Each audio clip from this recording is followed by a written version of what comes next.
Você sabia que a Bíblia guarda segredos tão misteriosos que desafiam a lógica até hoje? Imagine encontrar relatos de criaturas imponentes, lugares enigmáticos e eventos sobrenaturais que nem a ciência nem a história conseguiram explicar por completo. Hoje, vamos explorar 10 dos mistérios mais fascinantes e inexplicáveis das Escrituras Sagradas. Prepare-se para desvendar enigmas tão profundos que até os estudiosos da teologia ainda debatem suas verdadeiras origens. Fique até o final e conheça detalhes que vão mudar a forma como você enxerga essas histórias milenares. Antes de começarmos a nossa jornada pelos mistérios mais intrigantes da Bíblia, quero te convidar a fazer parte desta comunidade incrível.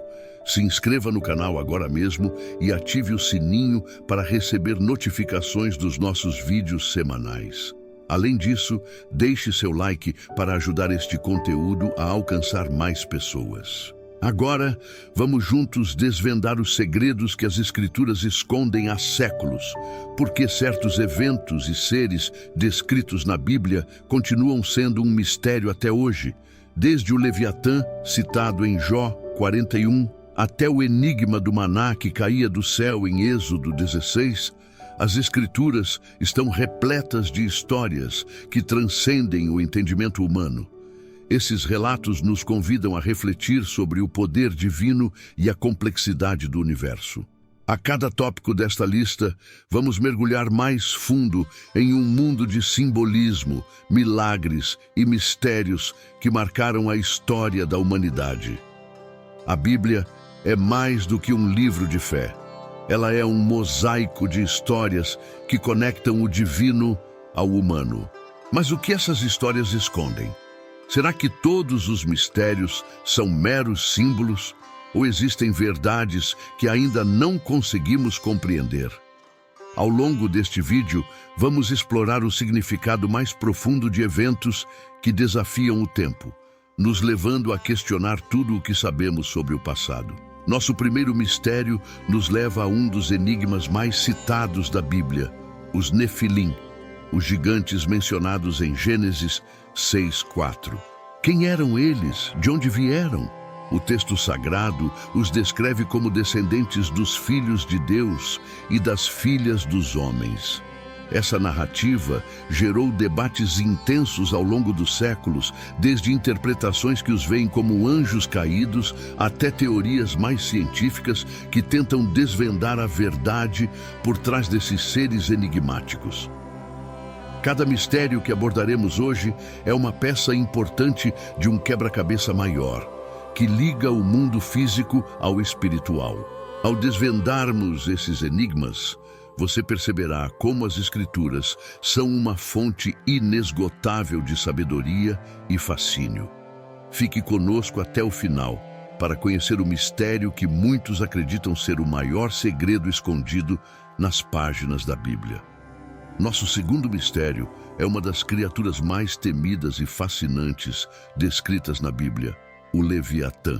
Em Jó 41:34, ele é retratado como uma criatura colossal e indomável, cujo poder é inigualável. Quem poderá abrir as portas de sua boca, cercada com dentes terríveis? Essa descrição enigmática já levou muitos a especular. Seria o Leviatã apenas uma metáfora para o caos? Ou poderia ter sido um ser real que habitava as profundezas do mar? Teólogos e estudiosos têm discutido por séculos sobre o verdadeiro significado do Leviatã. Alguns o veem como um símbolo do poder destrutivo da natureza, enquanto outros acreditam que ele representa forças espirituais malignas. Curiosamente, em Isaías 27:1, o Leviatã é descrito como uma serpente veloz, que será derrotada por Deus no fim dos tempos, reforçando seu papel simbólico na batalha entre o bem e o mal. A imagem do Leviatã transcende a Bíblia e aparece em outras culturas antigas, como na mitologia babilônica, onde Tiamat, uma deusa dragão do caos, possui características semelhantes. Essas conexões sugerem que o conceito de um monstro marinho apocalíptico fazia parte do imaginário coletivo da humanidade na antiguidade. Mas por que essa criatura é tão marcante?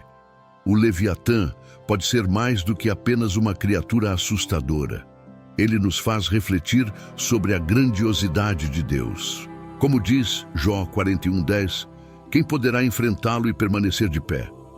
Essa passagem revela não apenas o poder do Leviatã, mas também a magnitude de seu Criador, aquele que controla até as forças mais incontroláveis da natureza.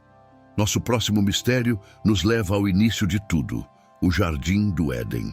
Em Gênesis 2:8-14, ele é descrito como um paraíso perfeito, plantado pelo próprio Deus. Mas onde exatamente estava localizado?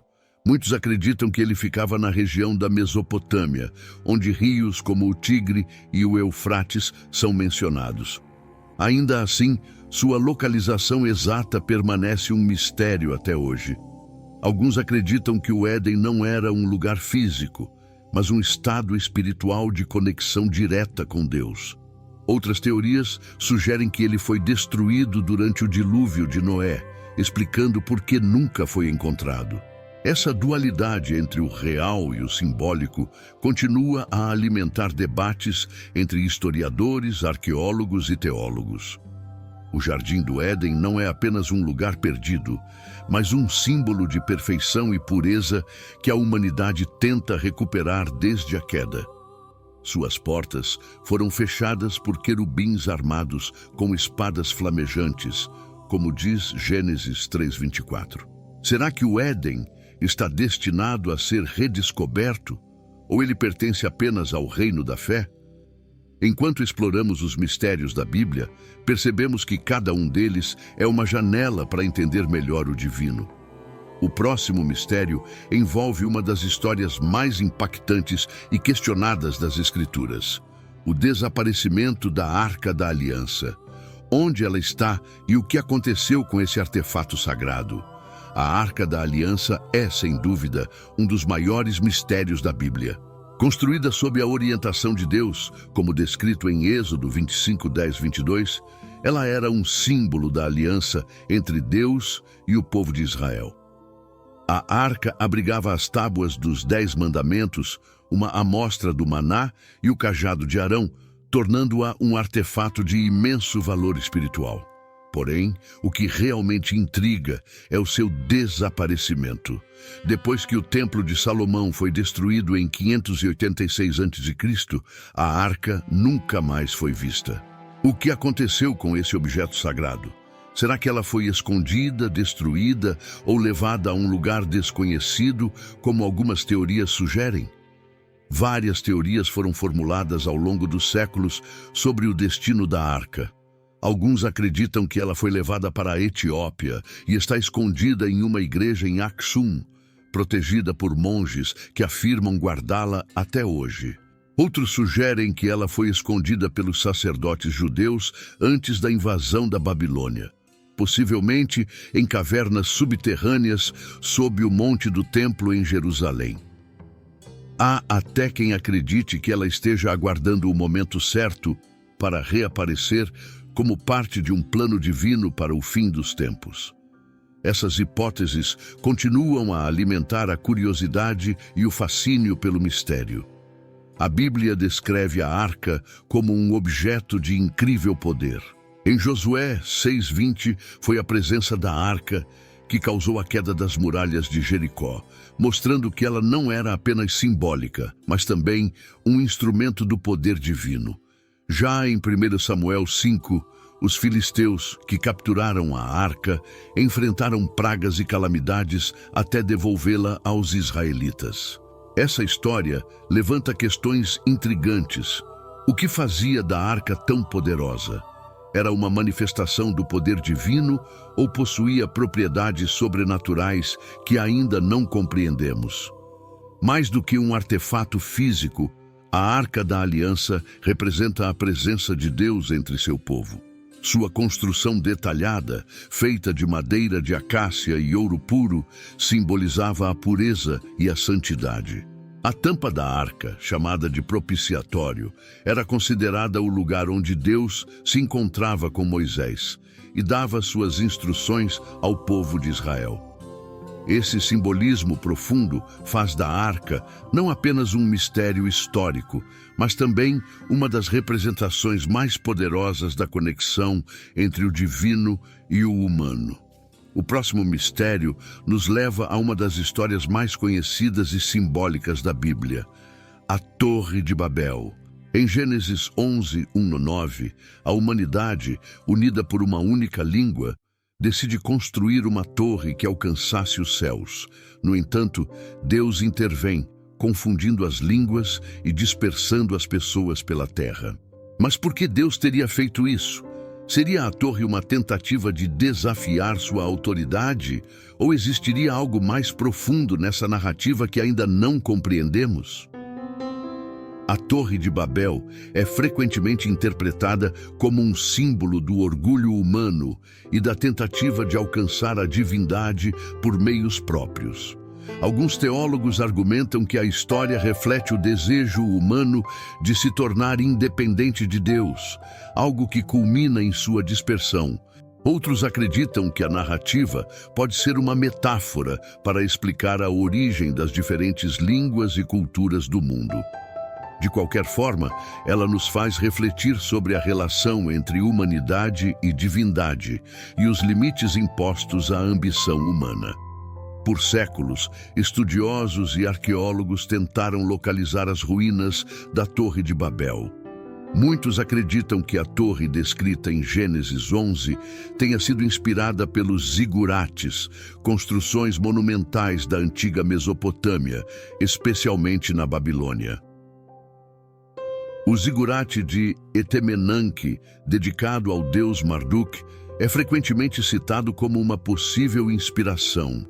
No entanto, o local exato da Torre de Babel, caso ela tenha realmente existido, permanece desconhecido, alimentando debates e teorias sobre sua origem e destruição.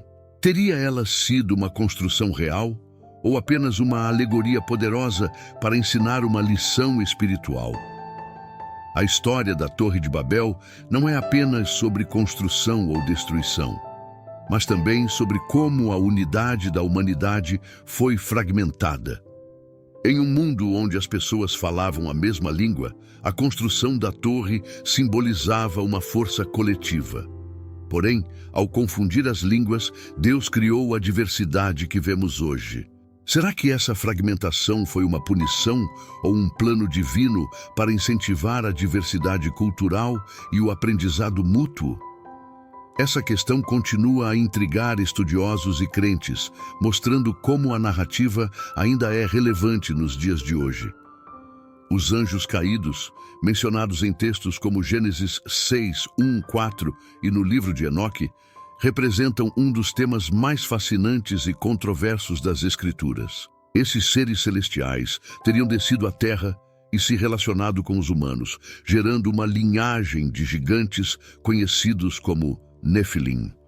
Mas o que levou esses anjos a abandonar seu lugar no céu? Teria sido por amor, desejo ou rebeldia contra Deus? Sua história é um alerta sobre os perigos do orgulho e da desobediência, mas também um convite a explorar os limites entre o divino e o terreno. A ideia de anjos caídos transcende a Bíblia e aparece em várias culturas e tradições. No cristianismo, eles são frequentemente associados a Lúcifer e aos demônios. Já no livro de Enoque, os anjos caídos, chamados de vigilantes, são descritos como responsáveis por ensinar conhecimentos proibidos à humanidade, como a metalurgia e a astrologia. Essas narrativas geram debates teológicos profundos. Seriam esses anjos realmente mal intencionados? Ou estavam tentando ajudar a humanidade, mas de forma contrária à vontade divina? Segundo o livro de Enoque, os anjos caídos enfrentaram um destino terrível por sua desobediência. Eles foram aprisionados em abismos profundos, aguardando o julgamento final. Judas 1,6 reforça essa ideia, dizendo: E os anjos que não mantiveram sua posição de autoridade, mas abandonaram sua própria morada, ele os guardou em trevas, presos com correntes eternas para o julgamento do grande dia. Essa punição não apenas destaca a justiça divina, mas também levanta questões sobre as consequências das escolhas que até mesmo os seres celestiais podem enfrentar. Os anjos caídos inspiraram obras de arte, literatura e filmes ao longo dos séculos, tornando-se ícones de mistério e rebeldia. Em poemas como Paraíso Perdido, de John Milton, Lúcifer é retratado como um anjo caído que luta contra a tirania divina. A influência dessa narrativa vai além do cristianismo, encontrando paralelos em outras religiões e mitologias. Isso mostra que, mesmo sendo uma história de advertência, os anjos caídos também fascinam por representarem a complexidade das escolhas entre o bem e o mal. O livro de Enoque é uma das obras mais misteriosas associadas à Bíblia. Apesar de não estar presente no cânon oficial da maioria das tradições cristãs, ele é citado em Judas 1, 14 e 15, o que mostra sua relevância nos tempos antigos. Esse texto descreve visões apocalípticas, o relato dos anjos caídos e a jornada de Enoque ao céu, onde ele teria recebido revelações diretamente de Deus. Mas por que o livro de Enoque foi excluído da maioria das Bíblias? Seria por seu conteúdo enigmático e difícil de interpretar, ou por conter segredos que a humanidade ainda não estava pronta para compreender? Enoque é mencionado na Bíblia como alguém que andou com Deus e já não foi encontrado, pois Deus o levou. Gênesis 5:24. Isso faz dele uma figura única entre os patriarcas bíblicos, alguém que nunca experimentou a morte como os outros. O livro de Enoque tenta preencher essa lacuna, apresentando-o como um profeta que recebeu conhecimento celestial proibido. Essas revelações incluem a descrição de anjos caídos e profecias sobre o fim dos tempos, o que reforça sua importância como um dos mistérios mais profundos das Escrituras. Embora excluído da maioria das Bíblias cristãs, o livro de Enoque é aceito como canônico por algumas igrejas, como a Igreja Ortodoxa Etíope. Ele também desempenha um papel significativo na pesquisa acadêmica, especialmente na compreensão do pensamento apocalíptico judaico e cristão primitivo. Muitos estudiosos o consideram uma janela para as crenças dos primeiros seguidores da fé, mas sua linguagem simbólica e visões incomuns tornam sua interpretação desafiadora. Será que ele guarda segredos que ainda não conseguimos decifrar? O livro de Enoque não é apenas um registro de histórias. Ele é carregado de simbolismo. Por exemplo, a ideia dos anjos caídos ensina sobre as consequências da desobediência, enquanto as descrições do céu e do inferno oferecem visões detalhadas do que está por vir. Essas narrativas convidam o leitor a refletir sobre a natureza do pecado, do julgamento e da redenção. Seu simbolismo também alimenta debates sobre a relação entre o humano e o divino, tornando-o um texto essencial para quem busca compreender os mistérios mais profundos da fé. Um dos aspectos mais intrigantes do livro de Enoque é sua descrição detalhada dos Nefilim. Ele afirma que esses gigantes eram o resultado da união entre anjos caídos e humanos, um ato proibido que trouxe caos ao mundo. Enoque relata que Deus ordenou o extermínio dos Nefilim como uma forma de restaurar a ordem divina. Essa conexão entre o celestial e o terreno reforça a ideia de que os Nefilim eram mais do que seres físicos. Eles eram um símbolo do desequilíbrio que surge quando os limites divinos são ultrapassados. Embora muitos questionem a autenticidade do livro de Enoque, sua influência é inegável. Ele moldou a visão apocalíptica do judaísmo e do cristianismo, inspirando textos como o Apocalipse de João. Suas histórias e profecias continuam a intrigar teólogos e estudiosos, oferecendo uma visão rica e única sobre os mistérios divinos. No entanto, mais do que respostas, ele nos deixa com perguntas. Até que ponto podemos compreender os planos de Deus? E será que um dia teremos acesso a todo o conhecimento que Enoque recebeu? Os Urim e Tumim são mencionados na Bíblia como instrumentos sagrados usados pelos sacerdotes para buscar respostas divinas. Em Êxodo 28:30, Deus instrui Moisés a colocá-los no peitoral do sumo sacerdote, o peitoral do juízo, para que eles servissem como um meio de comunicação com o Senhor. Mas o que eram exatamente esses objetos? Alguns estudiosos acreditam que eram pedras ou gemas brilhantes, enquanto outros sugerem que poderiam ser objetos mais complexos, usados em rituais de consulta divina. O que torna o Urim e Tumim tão intrigantes é que, apesar de serem mencionados em vários momentos da Bíblia, não há uma descrição clara de sua aparência ou funcionamento. A principal função dos Urim e Tumim parecia ser ajudar os sacerdotes a discernir a vontade de Deus em situações críticas. Por exemplo, em 1 Samuel 28:6, o rei Saul tenta consultar Deus, mas não recebe resposta, nem por sonhos, nem pelo Urim, nem pelos profetas. Isso mostra que o Urim e Tumim eram considerados uma ferramenta legítima para receber orientações divinas.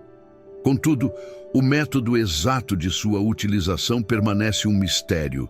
Eram lançados como sortes? Brilhavam para indicar uma resposta? Ou eram simplesmente símbolos de uma conexão direta com Deus? Com o passar do tempo, as menções aos Urim e Tumim desapareceram dos textos bíblicos. Após a destruição do primeiro templo, em 586 a.C., eles não foram mais mencionados, levando muitos a acreditar que foram perdidos junto com outros artefatos sagrados. No entanto, sua ausência levanta perguntas. Se eram tão importantes para a comunicação com Deus, por que não foram preservados? Ou será que Deus decidiu encerrar esse meio específico de interação com os sacerdotes para introduzir novas formas de orientação espiritual? Mesmo que sua forma e funcionamento exatos sejam desconhecidos, os Urim e Tumim simbolizam algo maior, a busca pela vontade divina. Eles representam a conexão entre Deus e seu povo, mostrando que mesmo em tempos de incerteza, a orientação celestial está ao alcance daqueles que buscam com fé. Hoje, eles continuam a ser um lembrete poderoso de como a humanidade sempre buscou entender os mistérios do divino e encontrar respostas para as questões mais profundas da vida. Um dos milagres mais conhecidos do Antigo Testamento é o maná, o alimento sobrenatural que Deus providenciou para os israelitas durante sua jornada de 40 anos pelo deserto. Descrito em Êxodo 16, 14 e 15, o maná era uma substância fina e escamosa, como geada sobre a terra, que surgia todas as manhãs. Mas o que exatamente era o maná? Alguns acreditam que era um fenômeno natural, como secreções de plantas do deserto, enquanto outros insistem que se tratava de um verdadeiro milagre, impossível de explicar pelas leis naturais. Mais do que um alimento físico, o maná simbolizava a provisão de Deus para o seu povo em tempos de necessidade. Ele não apenas sustentava os israelitas no deserto, mas também testava sua obediência. Deus ordenava que o maná fosse recolhido em quantidades específicas, e qualquer excesso apodrecia no dia seguinte. Êxodo 16, 19 e 20. Essa lição de dependência diária mostra como o maná era mais do que sustento. Ele era uma manifestação do cuidado e da soberania divina sobre todas as coisas. O maná deixou de aparecer quando os israelitas chegaram à terra prometida, como relatado em Josué 5:12. E cessou o maná no dia seguinte, depois que comeram do trigo da terra. Isso marca o fim de um período milagroso de provisão direta de Deus e o início de uma nova fase em que os israelitas dependeriam do trabalho da terra.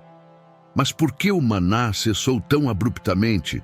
Teria Deus encerrado esse milagre para ensinar a importância do esforço humano, ou foi um sinal de que a era de dependência total do sobrenatural havia acabado? Até hoje, o surgimento do maná continua a intrigar teólogos e cientistas. Alguns tentaram explicá-lo como um fenômeno natural causado por resinas de plantas desérticas, mas essa teoria não explica como ele aparecia exatamente na quantidade necessária a cada dia ou como desaparecia ao nascer do sol, conforme descrito em Êxodo 16:21. Isso reforça a ideia de que o maná era uma manifestação milagrosa, projetada para atender às necessidades do povo de Deus, enquanto eles caminhavam pelo deserto rumo à terra prometida. As tábuas dos 10 mandamentos, dadas a Moisés no Monte Sinai, são um dos artefatos mais sagrados mencionados na Bíblia. Em Êxodo 31:18, lemos que foram escritas pelo dedo de Deus, tornando-as únicas em sua origem divina. Mas o que aconteceu com as tábuas originais? Sabemos que Moisés quebrou o primeiro conjunto em sua ira contra o povo de Israel, Êxodo 32:19, e um segundo conjunto foi esculpido sob a orientação de Deus.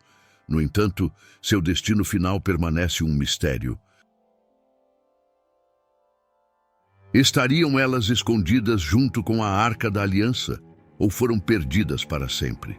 Mais do que apenas leis, os 10 mandamentos representam a aliança de Deus com o povo de Israel. Escritas em pedra, elas simbolizam a eternidade dos princípios divinos, servindo como base moral não apenas para os judeus, mas para o mundo inteiro. Contudo, a destruição das primeiras tábuas levanta questões sobre o equilíbrio entre a justiça e a misericórdia divina. Será que as tábuas originais carregavam um significado especial perdido após sua quebra, ou a essência da lei divina permanece intacta, independentemente do suporte físico? As tábuas dos 10 mandamentos foram guardadas na Arca da Aliança, tornando-a um recipiente sagrado que simbolizava a presença de Deus entre o povo de Israel. No entanto, isso também acrescenta uma camada ao mistério. Se a arca desapareceu, o mesmo pode ter acontecido com as tábuas. Essa conexão intriga os estudiosos, que se perguntam se as tábuas ainda existem em algum lugar, preservadas como um lembrete tangível da aliança divina, ou se foram destruídas, como aconteceu com outros símbolos sagrados ao longo da história bíblica. Independentemente de seu paradeiro, os 10 mandamentos permanecem como um dos pilares éticos mais importantes da humanidade. Sua influência transcende as religiões, moldando sistemas legais e morais ao longo da história. A ideia de que foram diretamente escritos por Deus confere um peso espiritual único, destacando sua autoridade divina. Será que o mistério de seu desaparecimento é intencional, como forma de focar mais na mensagem do que no objeto físico? Essa questão continua a inspirar reflexões profundas sobre o propósito maior por trás dessas leis divinas. A estrela de Belém, mencionada em Mateus 2:1-12, guiou os magos até o local do nascimento de Jesus, mas seu verdadeiro significado e natureza continuam a ser debatidos. Seria um fenômeno astronômico, como uma supernova ou uma conjunção planetária? Ou seria um evento sobrenatural, uma manifestação direta do poder de Deus? O texto bíblico descreve a estrela como algo que parou sobre o lugar onde estava o menino, o que parece ir além das explicações científicas, aumentando o mistério em torno dela. Ao longo dos séculos, cientistas e estudiosos tentaram explicar a estrela de Belém como um fenômeno natural. Alguns sugerem que poderia ter sido uma conjunção planetária entre Júpiter e Saturno, que teria ocorrido por volta de 7 a.C., criando uma luz brilhante no céu. Outros acreditam que se tratava de uma nova ou supernova, explosões estelares que teriam iluminado o céu por semanas. Apesar dessas teorias, nenhuma explicação consegue abranger todos os aspectos descritos no relato bíblico, especialmente o fato de a estrela parecer se mover e parar sobre o local onde Jesus estava. Esse detalhe reforça a ideia de que a estrela pode ter sido um evento sobrenatural. Mais do que um fenômeno celestial, a estrela de Belém é vista como um sinal de Deus anunciando o nascimento do Salvador. Ela guiou os magos, que representam as nações gentias, até Jesus, simbolizando a união de todos os povos sob a mensagem divina. Em Números 24:17, há uma profecia que diz: uma estrela procederá de Jacó, e um cetro se levantará de Israel. Muitos acreditam que essa profecia aponta diretamente para a estrela de Belém, reforçando seu significado como um marco na história da redenção. Os magos que seguiram a estrela são outro elemento misterioso dessa narrativa. Embora frequentemente retratados como reis em tradições populares, o texto de Mateus os descreve como sábios ou astrólogos, possivelmente vindos da Pérsia ou Babilônia. Eles eram estudiosos que dedicavam suas vidas a observar os céus, e a estrela de Belém chamou sua atenção de forma tão extraordinária que decidiram empreender uma longa jornada para adorá-la. Esse encontro ressalta como Deus usou um sinal celestial para conectar diferentes culturas e povos ao evento central da salvação. A estrela de Belém, que trouxe alegria aos magos, causou inquietação em Herodes, o Grande. O relato bíblico em Mateus 2:3 diz que Herodes ficou perturbado e toda Jerusalém com ele ao ouvir sobre o nascimento do rei dos judeus. Herodes viu a estrela e o nascimento de Jesus como uma ameaça ao seu trono, o que o levou a ordenar o infame massacre dos inocentes. Esse contraste entre a alegria dos magos e o medo de Herodes reflete a dualidade das reações humanas ao plano divino: aceitação e reverência por um lado, rejeição e hostilidade por outro. Além de Números 24:17, outras profecias do Antigo Testamento parecem estar conectadas à estrela de Belém. Em Isaías 60:1-3, há uma promessa de que a glória do Senhor será vista como luz. Levanta-te, resplandece, porque vem a tua luz, e a glória do Senhor nasce sobre ti. Essas passagens ajudam a reforçar o significado espiritual da estrela, que é mais do que um guia físico. Ela simboliza o início de uma nova era, em que a luz divina ilumina toda a humanidade. O livro de Apocalipse, no Novo Testamento, menciona as 7 trombetas como sinais de eventos catastróficos que ocorrerão antes do fim dos tempos. Em Apocalipse 8, 6, 12, cada trombeta anuncia um desastre: fogo, sangue, a queda de estrelas e a escuridão sobre a terra. Mas qual o verdadeiro significado dessas trombetas?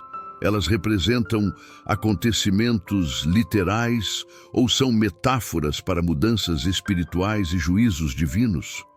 Até hoje, essas passagens são interpretadas de formas variadas, tanto como previsões apocalípticas, quanto como um alerta para os tempos modernos. Cada trombeta descrita no Apocalipse parece desencadear um evento devastador que impacta diretamente a criação de Deus. A primeira traz granizo e fogo misturados com sangue, queimando 1/3 da terra. A segunda, uma grande montanha em chamas é lançada ao mar, tornando 1/3 das águas em sangue. Esses eventos descritos em Apocalipse 8, 7 e 9 sugerem uma destruição que não é apenas física, mas também espiritual. Alguns interpretam essas catástrofes como juízos literais, enquanto outros acreditam que são símbolos de grandes mudanças e crises que a humanidade enfrentará antes da vinda final de Cristo. As trombetas não apenas anunciam desastres, mas também representam o chamado de Deus à humanidade para se arrepender e retornar à sua aliança. Em toda a Bíblia, as trombetas são usadas para marcar eventos importantes, como a entrega da lei no Monte Sinai, Êxodo 19:16, ou a queda de Jericó, Josué 6:20. No contexto do Apocalipse, elas têm um propósito semelhante: alertar a humanidade sobre a iminência do juízo e a necessidade de se preparar espiritualmente. Isso torna as trombetas mais do que instrumentos de destruição. Elas são uma oportunidade divina de redenção. As trombetas do Apocalipse têm sido objeto de intenso debate teológico ao longo dos séculos. Alguns as veem como eventos futuros que ocorrerão literalmente no fim dos tempos, enquanto outros as interpretam como metáforas para momentos de crise espiritual na história da humanidade. Há também quem acredite que elas já começaram a soar em acontecimentos históricos importantes, como guerras mundiais ou desastres naturais. Essa diversidade de interpretações mostra o poder simbólico das trombetas, que continuam a ressoar no imaginário coletivo de fiéis e estudiosos. Em todas as descrições das trombetas, há um tema central: a soberania de Deus sobre os eventos finais da história. Por mais terríveis que os juízos possam parecer, eles revelam um plano maior de restauração e justiça divina. As trombetas anunciam não apenas destruição, mas também a preparação para a vitória de Cristo e a renovação de todas as coisas, como descrito em Apocalipse 11:15. O reino do mundo se tornou o reino do nosso Senhor e do seu Cristo, e ele reinará para todo o sempre. Outro elemento intrigante do Apocalipse são as 7 taças da ira de Deus, descritas em Apocalipse 16. Esses recipientes contêm juízos derramados sobre a terra, simbolizando a resposta final de Deus à rebeldia da humanidade. Quando cada taça é derramada, eventos catastróficos ocorrem. Pragas, rios se transformando em sangue e trevas cobrindo o reino da besta. Mas qual é o propósito dessas taças? Elas parecem ser uma culminação de tudo o que foi anunciado pelas trombetas e selos, representando a justiça divina em sua forma mais plena. As taças da ira de Deus são vistas por muitos teólogos como uma manifestação final de sua justiça antes da consumação dos tempos. Cada evento associado a uma taça atinge diretamente aqueles que rejeitaram Deus e seguiram a besta, como em Apocalipse 16:2, onde uma praga de úlceras atinge aqueles que adoraram a imagem da besta. No entanto, esses eventos não são apenas atos de punição, eles também são um convite ao arrependimento, embora o texto indique que muitos continuarão endurecendo seus corações, mesmo diante de tais juízos. As taças da ira de Deus podem parecer severas, mas elas ressaltam a santidade e a justiça de Deus. Ao longo da Bíblia, vemos exemplos de como o juízo divino serve como um chamado ao arrependimento, e as taças do Apocalipse não são diferentes. Elas nos lembram que, embora Deus seja misericordioso, sua justiça é inevitável para aqueles que persistem na rebeldia. Essa tensão entre misericórdia e juízo é um dos temas centrais das Escrituras, nos convidando a refletir sobre nossas escolhas e a nos voltarmos para Deus enquanto ainda há tempo. Embora as taças representem juízos severos, elas também apontam para a esperança de um futuro restaurado. Após o derramamento da última taça, em Apocalipse 16:17, uma voz poderosa proclama: "Está feito." Esse é o ponto em que o juízo de Deus se completa, preparando o caminho para a vitória final de Cristo e a criação de novos céus e nova terra. Assim, as taças não são apenas um fim, mas também um prelúdio para o começo de algo glorioso e eterno. Ao longo deste vídeo, exploramos alguns dos maiores mistérios da Bíblia, desde o Leviatã e os Nefilim até as trombetas e as taças do Apocalipse. Esses mistérios não apenas despertam nossa curiosidade, mas também nos convidam a refletir sobre nossa própria relação com Deus e o papel que desempenhamos em seu plano divino. Se você gostou deste conteúdo e quer continuar explorando as riquezas e enigmas das Escrituras, inscreva-se no canal, deixe seu like e compartilhe este vídeo com seus amigos. E não se esqueça de conferir o próximo vídeo que está aparecendo na tela agora mesmo. Até a próxima!